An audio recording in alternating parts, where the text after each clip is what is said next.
Welcome back to our channel. இந்த வீடியோவில் நம்ம என்ன பார்க்க போகிறோம்னு பார்த்தோம்னா ஆகஸ்ட் 18 அண்ட் 19க்கான கரண்ட் அஃபேர்ஸ் தான் பார்க்க போகிறோம்.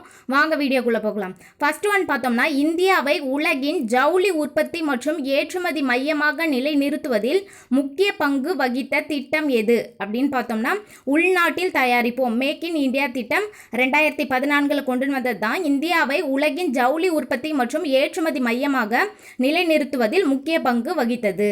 அடுத்து பார்த்தோம்னா நாட்டின் இராணுவ தளவாட உற்பத்தி 2024-25 ஆண்டில் ரூபாய் 1,50,590 கோடியாக உயர்ந்து புதிய சாதனை படைத்துள்ளது.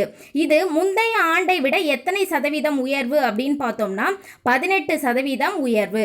நாட்டினுடைய இராணுவ தளவாட உற்பத்தி எவ்வளோ உயர்வு அப்படின்னு பார்த்தோம்னா முந்தைய ஆண்டை விட 18% உயர்வு. தற்சார்பு இந்தியா திட்டம் தொடங்கப்பட்ட ஆண்டு எது? தற்சார்பு இந்தியா திட்டம் தொடங்கப்பட்ட ஆண்டு 2020.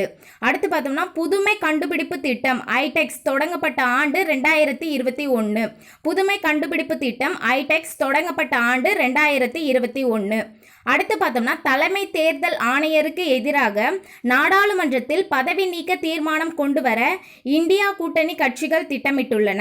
இதில் வெற்றி பெற எவ்வளவு ஆதரவு தேவை அப்படின்னு பார்த்தோம்னா நாடாளுமன்ற இரு அவைகளிலும் உள்ள உறுப்பினர்களில் 3/2 பங்கு ஆதரவு தேவை. 3/2 பங்கு ஆதரவு தேவை.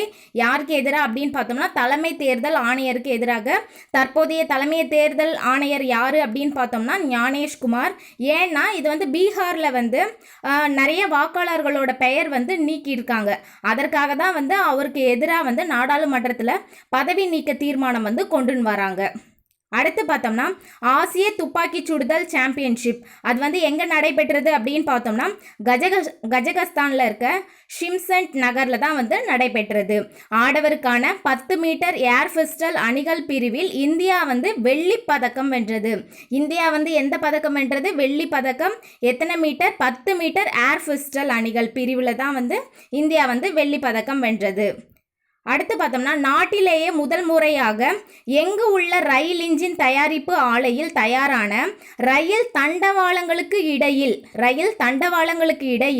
பதிக்கக்கூடிய சூரிய மின் தகடுகள் பொருத்தப்பட்டுள்ளன அப்படின்னு பார்த்தோம்னா வாரணாசியில் உள்ள பனாரஸில் தான் பொருத்தப்பட்டிருக்கு. எது அப்படின்னு பார்த்தோம்னா சூரிய மின் தகடுகள் அந்த தண்டவாளத்துக்கு இடையில பதிச்சிருக்காங்க. எங்க அப்படின்னு பார்த்தோம்னா வாரணாசியில் உள்ள பனாரஸ். அடுத்து எந்த மசோதா தற்போதுள்ள சட்டங்களில் மிகச்சிறிய குற்றங்களுக்கு தண்டனை விதிக்கும் 288 விதிகளை நீக்க வழிவகை செய்கிறது அப்படின்னு பார்த்தோம்னா ஜன் விஸ்வாஸ் மசோதா 2.0 தான் பார்த்தோம்னா 288 விதிகளை நீக்கிறதுக்கு வழிவகை செய்கிறது. ஜன் விஸ்வாஸ் மசோதா 2023 அறிமுகம் பண்ணியிருக்காங்க. இப்போ 2.0.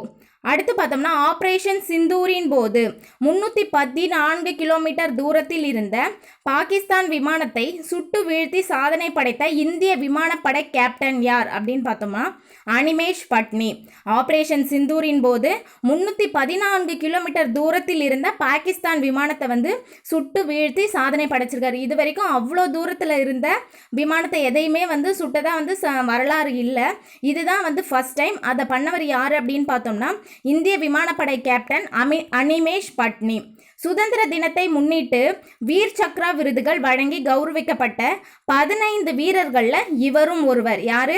அனிமேஷ் பட்னின்றவர். வீர் சக்ரா விருதுகள் வழங்கி கௌரவிக்கப்பட்ட 15 வீரர்களில் இவரும் ஒருவர்.